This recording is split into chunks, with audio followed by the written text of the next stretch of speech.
नमस्कार, मैं श्वेता आपका बी न्यूज में स्वागत करती हूं। तो आइए रुक करते हैं आज की प्रमुख खबर की ओर। मुख्यमंत्री मोहन यादव ने किया बालाघाट का दौरा, करोड़ों की विकास कार्यों की दी सौगात। बालाघाट प्रथम नगर आगमन पर सीएम ने करोड़ों के विकास कार्यों की सौगातें दी। मुख्यमंत्री डॉक्टर मोहन यादव जिले की जनता को 761.54 करोड़ रुपए की सौगातें देने बालाघाट पहुंचे।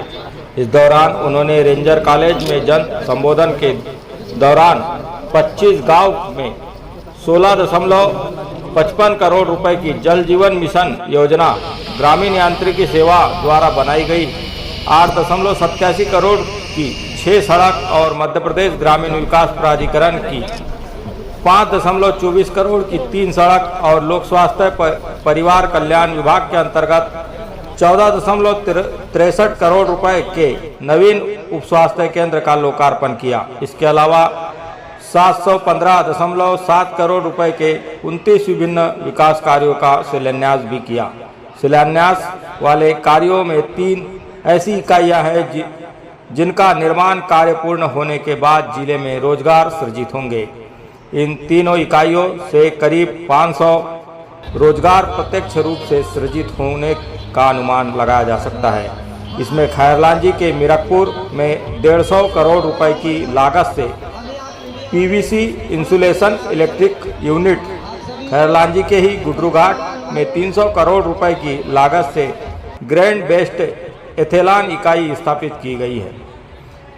इसी तरह वारासिवनी के सरंडी में 200 करोड़ की लागत वाली सिलिकॉन मैंगनीज फेरो एलाय की इकाई का शिलान्यास भी किया। साथ ही पीयूई के 1.47 करोड़ रुपए की 6 नवीन स्कूल, 1.23 करोड़ रुपए की लागत से 3 स्कूलों में लेबोरेटरी और अतिरिक्त कक्ष, 1.47 करोड़ रुपए के 2 महाविद्यालयों के अन्य निर्माण कार्यों का भी शिलान्यास किया। इसी तरह ग्रामीण विकास सेवा के 2 स्टाफ डैम, सेतु निगम के बंजर नदी पर 6.4 करोड़ के उच्च स्तरीय पुल, नदी टोला बुदबुदा में 7.77 करोड़ का नवीन पुल और चंदन नदी पर झालीवाड़ा से महदूली को जाने वाले 11 करोड़ रुपए के पुल और मध्य प्रदेश ग्रामीण विकास प्राधिकरण की 11 विभिन्न सड़कों के निर्माण के लिए शिलान्यास किया। मध्य प्रदेश के यशस्वी मुख्यमंत्री, युवा नेता, उज्जैन के महाकाल को नया स्वरूप देने वाले और बालाघाट की धरती में मुख्यमंत्री बनने के बाद पहली बार हमारे मध्य पधारे हैं। ऐसे हमारे लोकप्रिय जननायक डॉक्टर मोहन यादव जी का मैं बालाघाट जिले की जनता की ओर से अभिनंदन करता हूँ, स्वागत करता हूँ। आवाज तो आई लेकिन ढीली आई। जय जय श्री राम, जय जय श्री राम, जय श्री महाकाल। आज के इस कार्यक्रम में बालाघाट रेंजर कॉलेज के इस कैंपस में मेरा बालाघाट में मुख्यमंत्री बनके आने के बाद यह पहला कार्यक्रम है। मैं सभी को 2 हाथ उठा करके आप सबको प्रणाम करता हूँ, राम राम करता हूँ। मंच पर विराजमान हम सबके वरिष्ठ नेता गौरीशंकर भाव लगाता 77 में पहली बार चुनाव लड़ गए। अभिनंदन करें भाव का भी। और सम आदरणीय हमारे ढाल सिंह बिसेन साहब, लोकप्रिय सांसद, जोरदार अभिनंदन करें ढाल सिंह जी बिसेन साहब का। मंच पर ही विराजमान हमारे अपने इस जिले के सभी माननीय विधायक, हमारे लांजे विधायक, जोरदार अभिनंदन। और कटंगी है ना, दोनों का अभिनंदन। और हमारी बहन गुजारा बहन जी, आपका भी अभिनंदन। पटेल साहब, आपका भी अभिनंदन। मंच पर उपस्थित मेरे अपने छोटे भाई और आपके अपने भारतीय जनता पार्टी के जिले के अध्यक्ष नानू कांवरे जी, जोरदार अभिनंदन करें कांवरे जी का भी। भरा पूरा मंच, एक बार पूरा अभिनंदन करते हैं। मेरे को भी जल्दी जाना है, आज में 3 कार्यक्रम है, 3 जिलों में जाना है। यहाँ के बाद तुरंत छिंदवाड़ा से फिर भोपाल में एक और कार्यक्रम है। हम सब मानते हैं आज के इस दौर में, खास करके बदलते हुए समय में, यशस्वी प्रधानमंत्री नरेंद्र मोदी क्या अद्भुत व्यक्तित्व है। हम इस बात का एहसास करें नरेंद्र मोदी जी के लिए, जोरदार अभिनंदन करें। नरेंद्र मोदी जी का नाम लेते ही 142 करोड़ से ज्यादा देशवासियों के अंदर एक तरह से करंट दौड़ जाता है। अंदर से एहसास होता है हाँ हमारे प्रधानमंत्री हैं जो अत्यंत पिछड़ी जाति से आते हैं, लेकिन देश के सबसे बड़े पद को गौरवान्वित करते हैं। ये लोकतंत्र के लिए खूबसूरती है और लोकतंत्र को गौरवान्वित करने का मौका, जो सभी जातियों के बीच समान रूप से सभी विकास करने के साथ न केवल देश के अंदर अपनी कामों के बलबूते पर एक अलग पहचान बना रहे हैं, उनके साथ साथ अभी या थोड़े दिन पहले माननीय यशस्वी पूर्व मुख्यमंत्री शिवराज सिंह चौहान, जिनके साथ में कल एक कार्यक्रम में था, एक बार शिवराज सिंह चौहान जी का भी अभिनंदन करें, उनको भी स्मरण कर रहा हूं। हमारे बीच हमारी अपनी पार्टी के अंदर ये गौरवशाली परंपरा है, जिसके आधार पर गांव-गांव में, जिले-जिले में, शहर-शहर में, नगर-नगर में अगर विकास का कारवां बढ़ा है तो उसका एकमात्र कारण हमें इस बात का गर्व है कि सरकार तो आएगी और जाएगी, सरकार वो जिसके कामों के माध्यम से सरकार पहचानी जाए। भारत रत्न स्वर्गीय अटल बिहारी वाजपेयी जी को कौन भूल सकता है। हम अटल बिहारी वाजपेयी जी को भी स्मरण करें, करतल ध्वनि से अभिनंदन करें स्वर्गीय अटल बिहारी वाजपेयी जी का।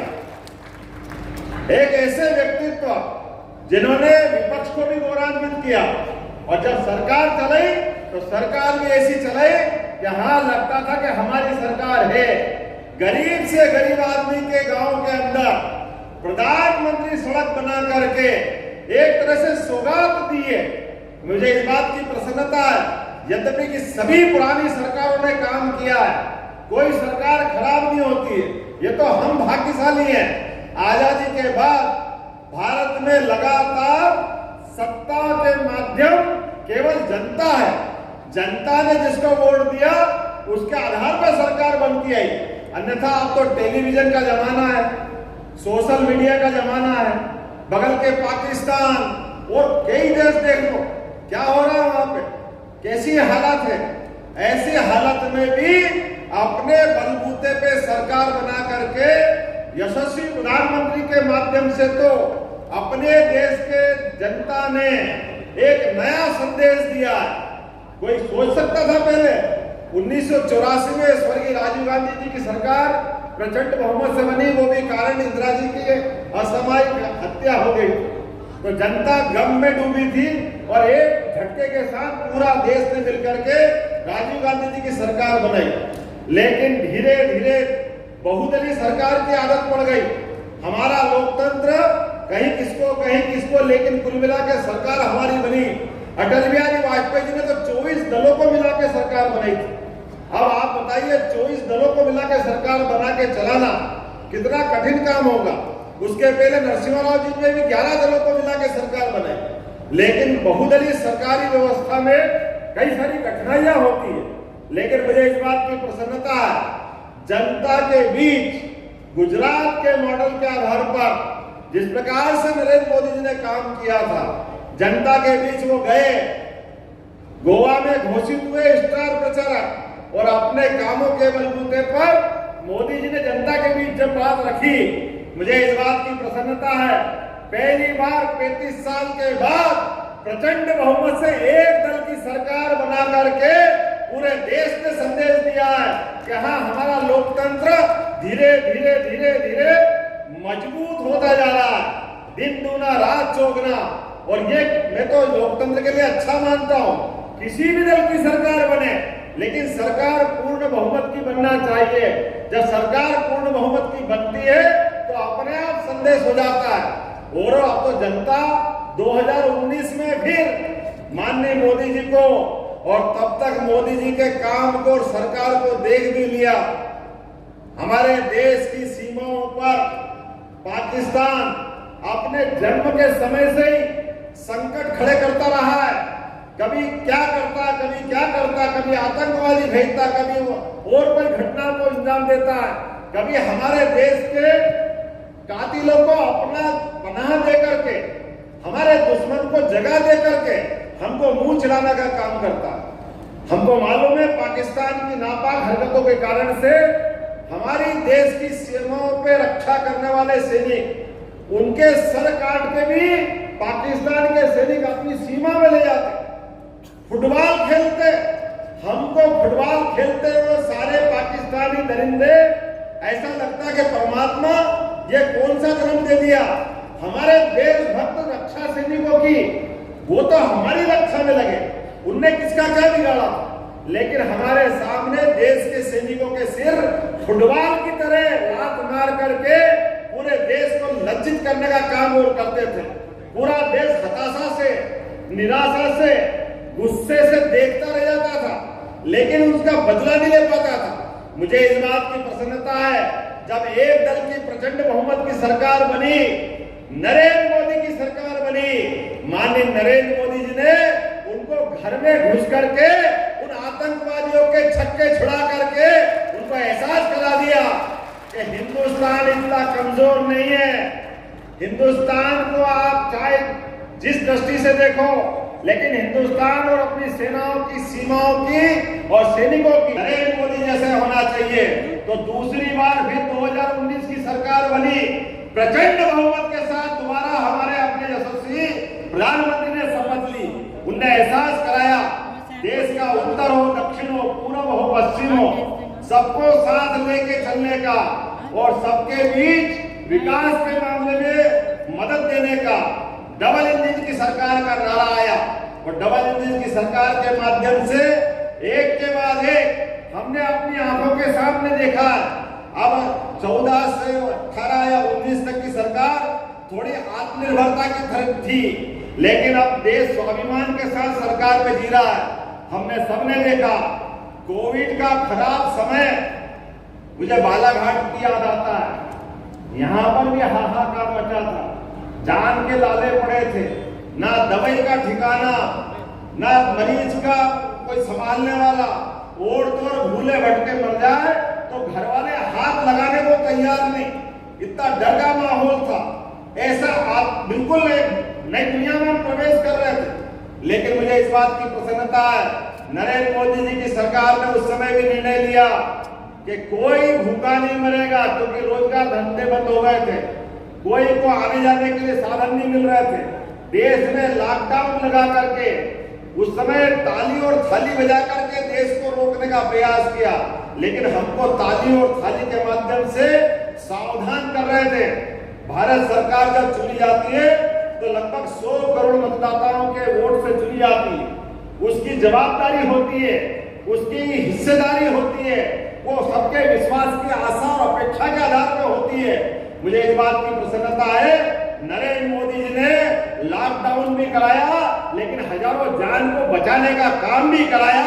ये नरेंद्र मोदी जी की सरकार है, जिसके कारण से पूरे दुनिया में संदेश गया कि एक ऐसा इतना बड़ा देश, जिस देश की आबादी 142 करोड़, लेकिन जैसे विविधता वाले देश में जहां रेगिस्तान है, सियाचिन जैसी हड्डी जमाने वाली बर्फ है, सब मौसम अलग अलग प्रकार का, विभिन्न प्रकार के फैले हुए भौगोलिक भूभाग में लोग, लेकिन हर व्यक्ति की चिंता करने का काम सरकार ने किया।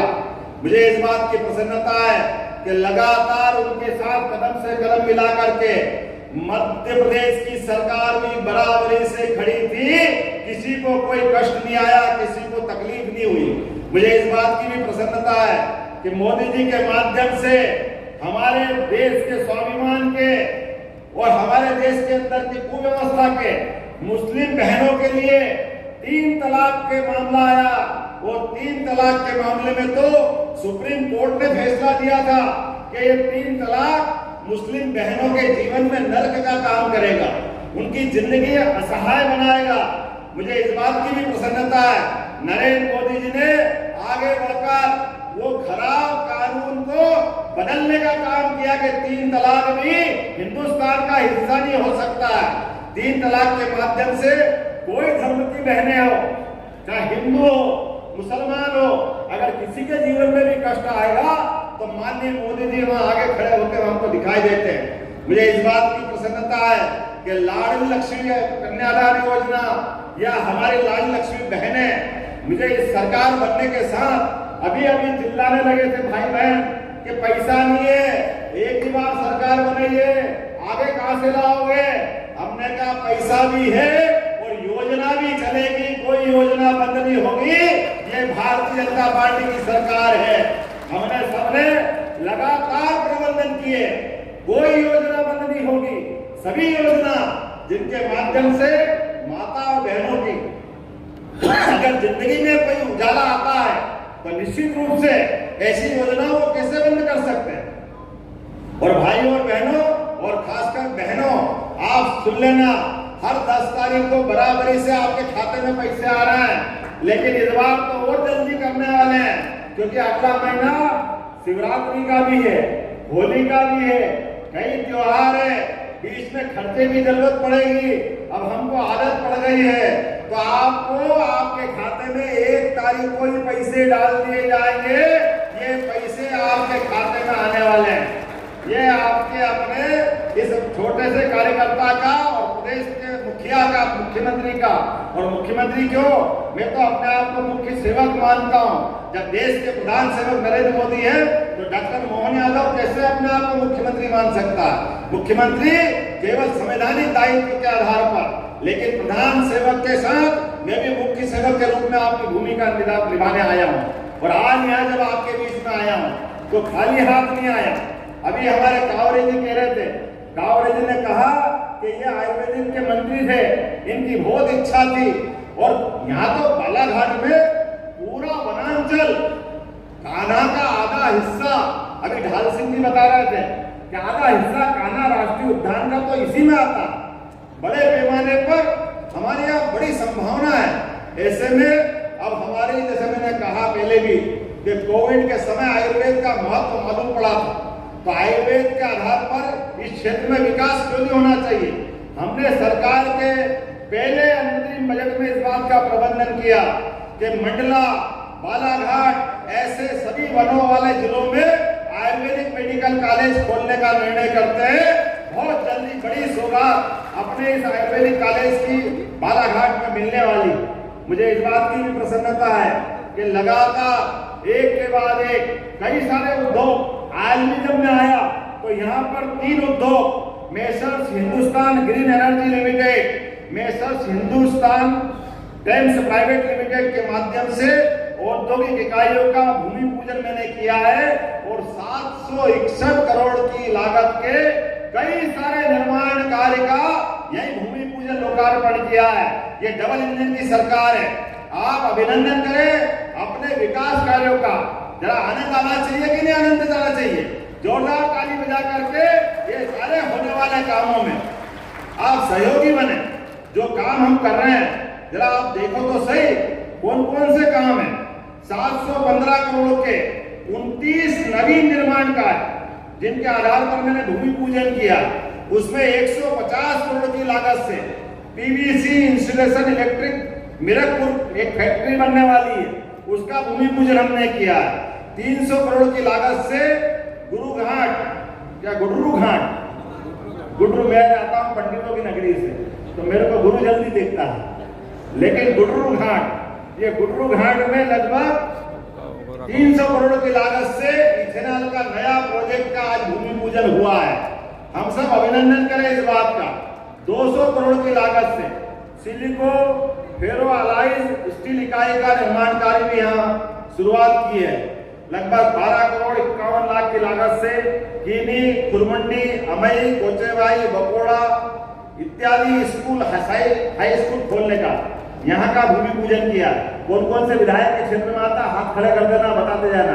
आपके इसमें भी आता है, बहुत अच्छा, ताली वाली बजा कर अभिनंदन कर सकते। 2 करोड़ 17 लाख की लागत से तिरोड़ी मलाजखंड शासकीय महाविद्यालय का आज यहीं पर निर्माण कार्य का भूमि पूजन किया जा रहा है। इस अवसर पर चंदन नदी पर झालीवाड़ा मेहदुली मार्ग में 11 करोड़ 43 लाख की लागत से वाराणसी में जोरदार अभिनंदन करें अपने इस नए निर्माण कार्य। 20 करोड़ 42 लाख की लागत से अब नाम पढ़ूंगा तो बहुत सारे हो जाएंगे। विभिन्न ग्रामीण सड़कों का भूमि पूजन भी यही संपन्न किया है और 45 करोड़ की लागत से लगभग 45 विकास कार्यों का यहाँ पर आज लोकार्पण किया जा रहा है, जिसमें 20 नल जल योजना। आप बताइए हमारे भाई बहन गांव के अंदर वो नल से जल क्यों नहीं पी सकते? ये नरेंद्र मोदी जी की सरकार है जिनने निर्णय किया एक एक गांव में नल जल योजना के माध्यम से प्रत्येक गांव के अंदर नल जल की इकाई स्थापित करेंगे। हमारे अपने क्षेत्र के अंदर लगातार हॉस्पिटल की डिमांड है और हॉस्पिटल में लगभग 11 स्वास्थ्य केंद्रों के 14 करोड़ 83 लाख की लागत से विभिन्न निर्माण कार्यों का लोकार्पण कर रहा हूं। जोरदार अभिनंदन करें अपने माननीय मोदी जी का और मध्य सरकार का, जिसके माध्यम से हॉस्पिटल की सुविधा हमको मिलेगी, हेल्थ की सुविधा मिलेगी। 6 करोड़ की लागत से सड़कों का निर्माण और सुदृढ़ीकरण का काम भी आज लोकार्पित किया जा रहा है। मैं आज के अवसर पर कई सारे मामले आपको सामने बता सकता हूं और पौधों कुटकी के मामले में तो हमने सबसे पहली सरकार मध्य प्रदेश में गठन होने के बाद हमारे इस क्षेत्र की बेटी रानी दुर्गावती, जिसने जीते जी हमारा मान बढ़ाया, सम्मान बढ़ाया, पहली कैबिनेट रानी दुर्गावती और रानी अवंतीबाई के माध्यम से की है। जोरदार अवंतीबाई और रानी दुर्गावती का अभिनंदन करें। अरे जिनका अतीत हमारा गौरवशाली है, जिनने अपने जान की बाजी लगा दी लेकिन भारत माता का मान सम्मान में कमी नहीं आने दी। अकबर को एक बार नहीं 2-2 बार हराया, शेरशाह सूरी को हराया, लेकिन इस पूरे हमारे गोंडवाना बेल्ट में अपने स्वाभिमान के झंडे को गिरने नहीं दिया। उनके नाम पे स्वाभाविक रूप से हमने एक योजना चलाई है कि हमारी रानी दुर्गावती, रानी अवंतीबाई, इनके नाम पर पुरस्कार की घोषणा की गई। साथ ही साथ रानी अवंतीबाई लोधी के नाम पर सागर में एक नया विश्वविद्यालय का लोकार्पण करने वाले हैं रानी अवंतीबाई लोधी के नाम पर। हम सब कोशिश कर रहे हैं कि हमारे जितने महापुरुष हैं, प्रत्येक महापुरुष को स्मरण करते हुए अपने शासन के विकास कार्यों के साथ जुड़े और इन्हीं कामों के साथ आगे बढ़े। और आज का दौर अब क्यों नहीं जुड़ना चाहिए? अभी अभी अयोध्या में आनंद आया कि नहीं आया सबको? बोलो जय जय श्री राम, जय जय श्री राम। इधर के लोग नहीं बोले, इधर की आवाज जोर से आ रही, जरा इधर भी देखता हूं। जय जय श्री राम। पीछे वालों की आवाज नहीं, बोलो जय जय श्री राम। इधर वाले आवाज दे जोर से, जय जय श्री राम। अरे भगवान जय श्री राम। अयोध्या 17 लाख साल पुराना वो राम रावण का युद्ध, इतना बड़ा रावण जिसकी लंका भी सोने की, जिसकी ताकत भी अतुलित और अपने आप में उस समय का वो जिंदा अपने आप को भगवान के समान मानता था।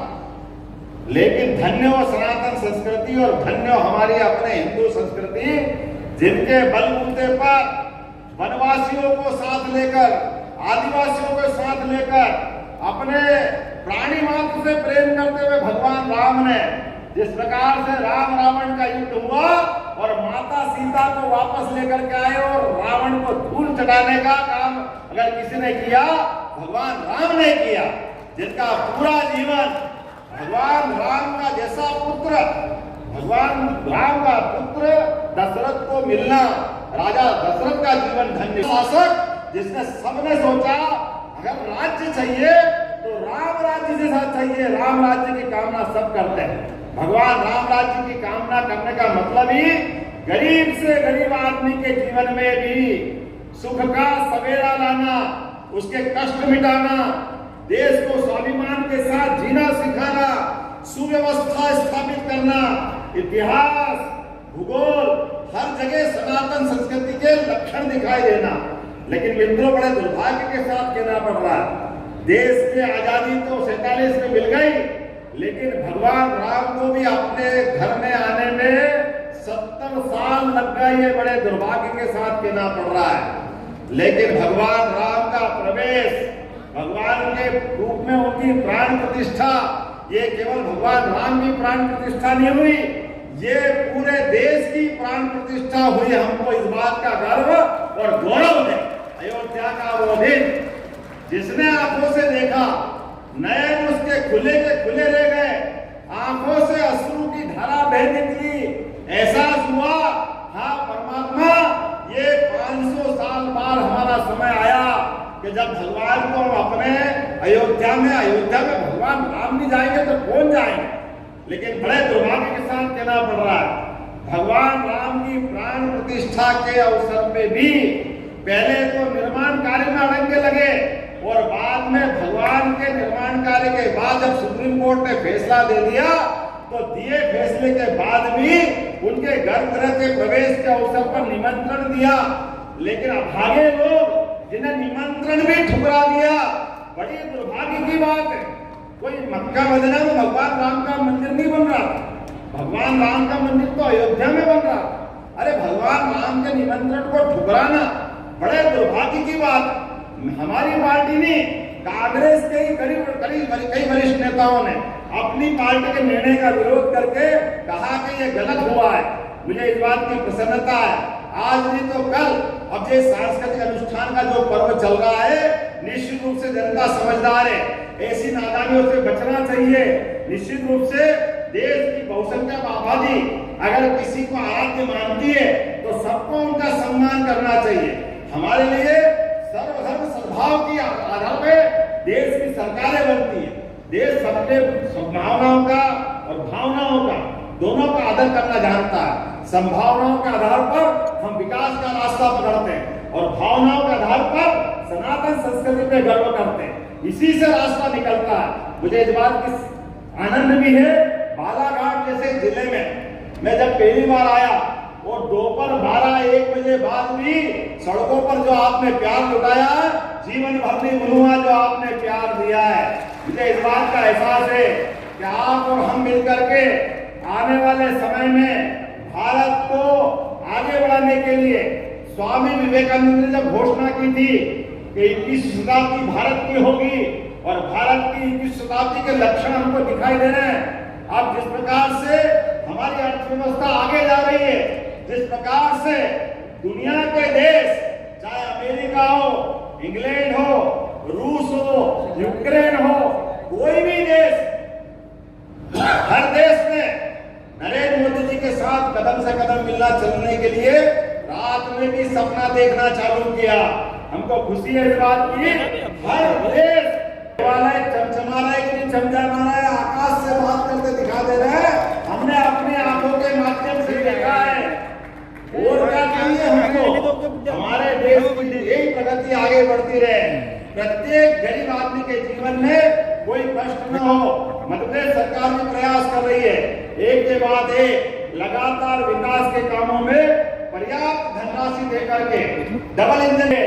अभी हम 5वीं अर्थव्यवस्था है, लेकिन अगली बार हम देश का नंबर 1 स्थान विश्व में पाएंगे। भारत दुनिया में सबसे नंबर 1 स्थापित हो जाए प्रधानमंत्री नरेंद्र मोदी जी के नेतृत्व में। इसलिए मध्य प्रदेश सरकार काम करती रहेगी। मेरी बात से सहमत हो तो जोरदार ताली बजा के एहसास कराएं इस बात का। हाँ, हम अपने लोकतंत्र को मजबूत करना जानते हैं। हाँ, हम अपने देश के प्रधानमंत्री से प्रेम करते हैं। हाँ, हम देश के साथ कदम से कदम मिला के चलना जानते हैं। और अब मैं नहीं कह रहा हूँ, हमारे संसद में कांग्रेस के वरिष्ठ नेता और राजपेट जी ने, खड़गे जी ने कहा, वो नारा लगा रहे हैं, ये लोकतंत्र की खूबसूरती है। उनने कहा कि अब की बार 400 पार। मैं आज के अवसर पर राजनीति तो नहीं कर रहा हूँ, लेकिन लोकसभा में ये जो अंदर का विनोद होता है, अंदर का भाव जो आता है, निश्चित रूप से वो आने वाले संकेत की तरफ इशारा करता है। मैं और आप सब मिलकर के आगे हम बढ़ेंगे और मध्य प्रदेश सरकार भारत सरकार के साथ जुड़ करके निश्चित रूप से मध्य प्रदेश को आगे बढ़ाएगी। मध्य प्रदेश को देश का नंबर 1 राज्य की स्थापित करेगी। इस दिशा में हम आगे बढ़ते रहेंगे। खबरों में अब तक के लिए बस इतना ही। फिर होगी आपसे मुलाकात ऐसी ही किसी बड़ी खबर के साथ। तब तक के लिए नमस्कार और देखते रहिए बी न्यूज समाचार।